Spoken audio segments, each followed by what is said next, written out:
बिस्मिल्लाहिर्रहमानिर्रहीम। अस्सलाम वालेकुम क्लास 6 स्टूडेंट्स, उम्मीद है आप सब खैरियत से होंगे। तो आज की वीडियो में हम एक्सरसाइज 4.3 क्वेश्चन नंबर 10 से लेकर क्वेश्चन नंबर 18 तक हल करेंगे। इससे पहले बेटा मैं इसका क्वेश्चन नंबर 1 से लेकर क्वेश्चन नंबर 9 तक पार्ट 1 अपलोड कर चुका हूँ। उसका लिंक मैं डिस्क्रिप्शन में दे दूँगा, आपने वहाँ से जाकर उसको भी देख लेना है। तो बेटा एक्सरसाइज को शुरू करते हैं। आपने तवज्जो के साथ समझना है इसको, ताकि आपको अच्छे तरीके से समझ आ सके। तो क्वेश्चन नंबर 10 है, the 70% of a tree is 3.8 metre, find the total height. एक दरख्त का 70% 3.8 मीटर है, दरख्त की कुल ऊंचाई मालूम करें। तो इसका सोल्यूशन है, लेट हाइट ऑफ ट्री, जो दरख्त की हाइट है उसको हमने एक्स फर्ज किया है यहाँ पे, तो हम लिखेंगे 70% of x is equal to 3.8। इसके बाद आगे हमने 70 ओवर 100 मल्टीप्लाई बाई एक्स कर लेना है, क्योंकि ये जो परसेंटेज है इसकी जगह पे हमने 100 लगा लिया है, इक्वल टू 3.8 हो जाएगा। अब यहाँ पे हमने इस एक्स को अकेला करना है, एक्स को हम इधर छोड़ देंगे और 70 ओवर 100 को हम दूसरी साइड पे ले जाएंगे, तो वो 100 ओवर 17 हो जाएगा। तो यहाँ पे हमने 3.8 था, तो इधर हमने डेसिमल ख़त्म किया तो 38 ओवर 10 हो गया, multiply by 100 over 17, multiply by 100 over 70। तो जब हम इसको हल करेंगे तो हमारे पास एक्स की वैल्यू यहाँ पे 38 ओवर 7 आएगी। जब इसको डिवाइड करेंगे तो हमारे पास आंसर आएगा x is equal to 5.43 metre. Question number 11 है, 20% of the students of a school were absent on a certain day. If there were 1200 students present in the school on that day, then find the total number of students. एक school में एक दिन 20% तलबा गैर हाजिर थे। अगर school में उस दिन 1200 बच्चे हाजिर थे तो तलबा की कुल तादाद मालूम करें। तो इसका सोल्यूशन है, लेट्स टोटल स्टूडेंट्स, इनको हमने यहाँ पे एक्स फर्ज किया है। नंबर ऑफ एब्सेंट स्टूडेंट्स, जो एब्सेंट थे वो हमारे पास 20% थे, तो हम इसको लिखेंगे 20% ऑफ एक्स। तो नंबर ऑफ प्रेजेंट स्टूडेंट्स, जो हाजिर स्टूडेंट्स थे वो 1200 थे। तो टोटल स्टूडेंट्स, तो हम लिखेंगे present students plus absent students. जब हम दोनों को प्लस करेंगे तो x is equal to 1200 plus 20% of x होगा। तो यहाँ पे हमने इस एक्स को यहाँ से उठा के दूसरी साइड पे लेके जाए, तो हम लिखेंगे x minus 20% of x is equal to 1200। इस सेकंड स्टेप में हमने x minus 20 over 100 x is equal to 1200 लिखना है। और यहाँ पे जो हम एलसीएम लेंगे वो 100 लेंगे, क्योंकि यहाँ पे 100 है हमारे पास।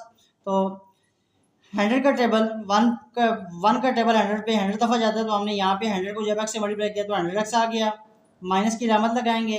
और 100 का टेबल 100 पे एक दफ़ा जाता है, तो 20 को 1 से मल्टीप्लाई करेंगे 20 हो जाएगा, और साथ एक्स लिख देंगे, इक्वल टू 1200 हो जाएगा। अब जब हम 100 में से 20 माइनस करेंगे तो हमारे पास 80x और डिवाइड बाई 100 इक्वल टू 1200 आ जाएगा। अगले स्टेप में हमने इस 100 को उठा के दूसरी साइड पे ले जाना है, इधर डिवाइड और दूसरी साइड पे मल्टीप्लाई होगा। तो 80x is equal to 1200 multiply by 100। जब हम इसको मल्टीप्लाई करेंगे तो हमारे पास 80x इज इक्वल टू, जब हम इसको मल्टीप्लाई करेंगे तो हमारे पास ये 1,20,000 आ जाएगा। यहाँ से हमने 80 को ख़त्म करना है, यहाँ पे ये मल्टीप्लाई हो रहा है, उधर जाके डिवाइड हो जाएगा। तो जब हम इसको डिवाइड करेंगे तो हमारे पास आंसर आएगा 1500 स्टूडेंट्स। तो हमारे पास आंसर आएगा 1500 स्टूडेंट्स। क्वेश्चन नंबर 12 है, Nadia used 6 kg of nashpati ghee out of 8 kg nashpati ghee in the month of March. She use 7 kg of nashpati ghee out of 10 kg nashpati ghee in the month of April. In which month she used more ghee than the other month. Nadia ने March के महीने में 8 kilogram नाशपाती घी में से 6 kilogram नाशपाती घी इस्तेमाल कर लिया। उसने अप्रैल में 10 किलोग्राम नाशपाती घी में से 7 किलोग्राम नाशपाती घी इस्तेमाल किया। उसने किस महीने में ज़्यादा घी इस्तेमाल किया, ये हमने बताना है। तो सबसे पहले सॉल्यूशन की तरफ जाते हैं। टोटल घी इन दी मार्च, ये हम लिखेंगे, और ये 8 kg है। आगे हम लिखेंगे घी यूज्ड इन मार्च, तो वो 6 kg होगा। और आगे हम लिखेंगे percentage of ghee used in March, जो कि मार्च में यूज़ किया उसकी परसेंटेज हम यहाँ पे निकालेंगे। तो यहाँ पे हम 6/8 मल्टीप्लाई बाय 100 लिखेंगे।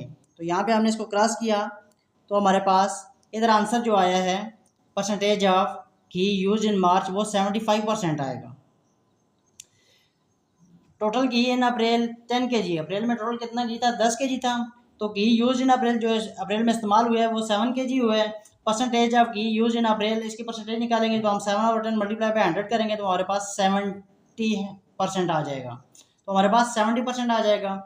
Hence in March he used more ghee than April. Question number 13 है, in the month of Ramzan Salim donated of Rs 4,500 to charity from his total salary of Rs 45,000. Alim donated Rs 6,000 to charity from his salary of Rs 55,000. Who has donated the higher percentage of his monthly salary? Ramzan के महीने में सलीम ने अपनी कुल तनख्वाह 45,000 रुपये में से 4500 रुपये एक खैराती इदारे को अतिया किए। अलीम ने अपनी कुल तनख्वाह 55,000 रुपये में से 6,000 रुपये अतिया किए। किसने अपनी माना तनख्वाह में से ज़्यादा फीसद हिस्सा अतिया किया? ये हमने बताना है। सबसे पहले सोल्यूशन में हम लिखेंगे अमाउंट डोनेटेड बाय सलीम 4500 रुपये। आगे हम लिखेंगे टोटल सैलरी ऑफ सलीम 45,000 रुपये। Percentage of donated amount 4500 divide by 45,000 multiply by 100 करेंगे तो हमारे पास 10% आ जाएगा।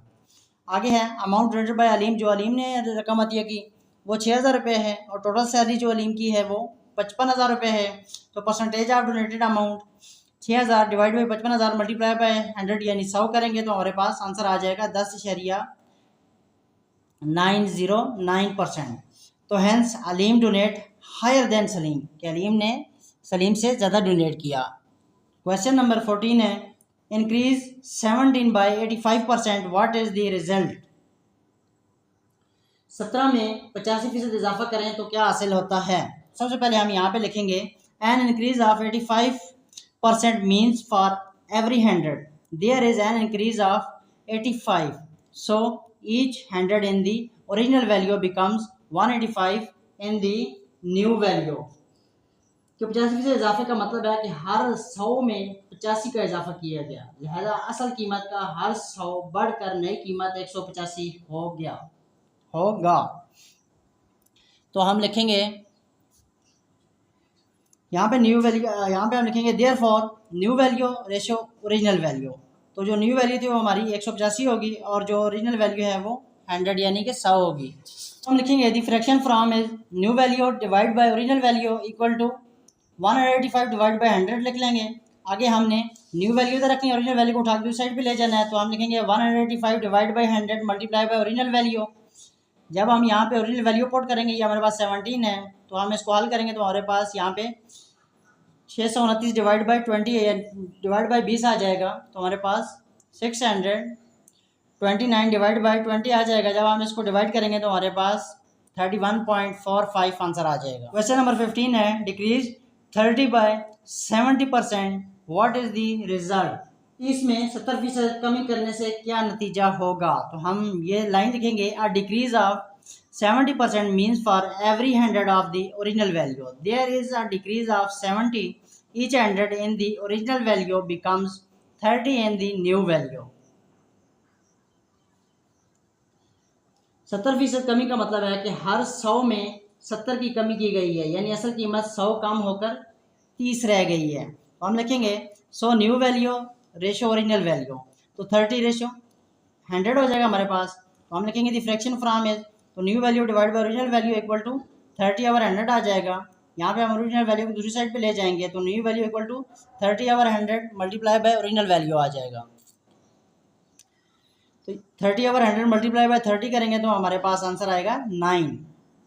क्वेश्चन नंबर 16 है, in the month of September Salma got 15% increase in her monthly salary.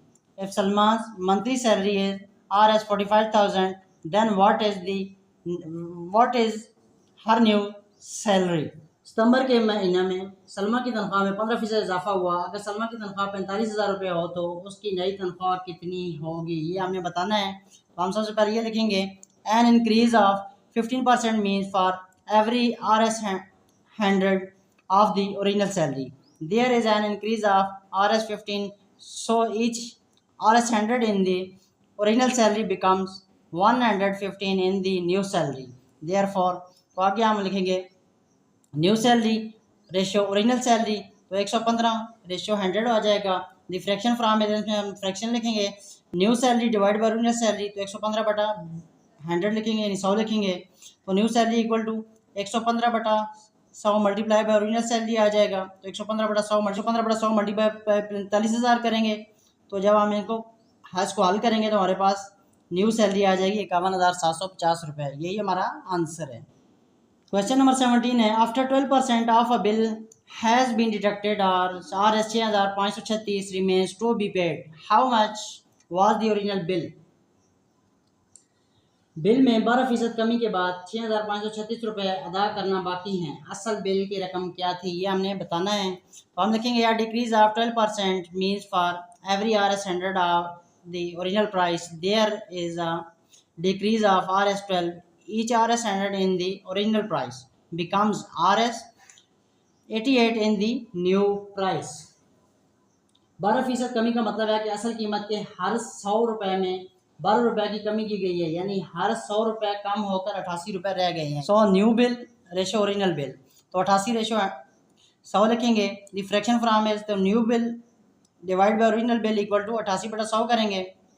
अब हमने यहाँ पे ओरिजिनल बिल को हमने उस साइड पे न्यू बिल को हमने इधर रखना है, ओरिजिनल को दूसरी साइड पे लेके जाना है। तो हम 100 मल्टीप्लाई बाय न्यू बिल लिखेंगे और equal to 88 multiply by original bill लिखेंगे। हम इसकी क्रॉस मल्टीप्लिकेशन करवाएंगे। तो यहाँ पे 100 यहाँ से हमने इसको 88 को उठाया दूसरी साइड पे ले गए, यहाँ पे ये मल्टीप्लाई हो रहा था, इधर आके ये डिवाइड हो जाएगा। 100 over 88 multiply by new bill equal to original bill हो जाएगा। अब हमने इसको सीधा करके लिखा original bill equal to 100 over 88 multiply by new bill. तो न्यू बिल जो था वो हमारे पास यहाँ पे 6,536 था, ये हम लिखेंगे। अब हम इसको जब डिवाइड कराएंगे तो हमारे पास जो ओरिजिनल बिल आएगा, अब जब हम इसको हम डिवाइड कराएंगे तो हमारे पास ओरिजिनल बिल आएगा 7,427.27। ये हमारा आंसर है। क्वेश्चन नंबर 18 है the cost of a bicycle is raised from Rs 8,500 to Rs 10,000, what is the percentage increase in the price of bicycle. एक साइकिल की कीमत 8500 रुपये से बढ़कर 10,000 रुपये होगी, साइकिल की कीमत में कितने फीसद इजाफा हुआ ये हमने यहाँ पे बताना है। तो हम लिखेंगे सोल्यूशन में ओरिजिनल प्राइस ये हमें दी गई है 8,500 और न्यू प्राइस जो है वो 10,000 है। तो इंक्रीज अमाउंट 10,000 में से हम 85 जब माइनस करेंगे तो हमारे पास 1,500 रुपये आ जाएगा। और परसेंटेज इंक्रीज़ कितनी हुई है ये हम देखेंगे, increase divide by original price multiply by 100 करेंगे। तो हम 1,500 डिवाइड बाय 8,500 मल्टीप्लाई बाय 100 लिखेंगे। जब हम इसको हल करेंगे तो हमारे पास 17.65% आ जाएगा। तो hence the price of bicycle increase by 17.65%। तो बेटा उम्मीद है आपको पूरी एक्सरसाइज की समझ आ गई होगी। तो वीडियो को बेटा ज़रूर लाइक करें और चैनल को सब्सक्राइब करें। मिलते हैं एक नेक्स्ट वीडियो में एक नेक्स्ट लेक्चर के साथ, तब तक के लिए अल्लाह हाफिज़।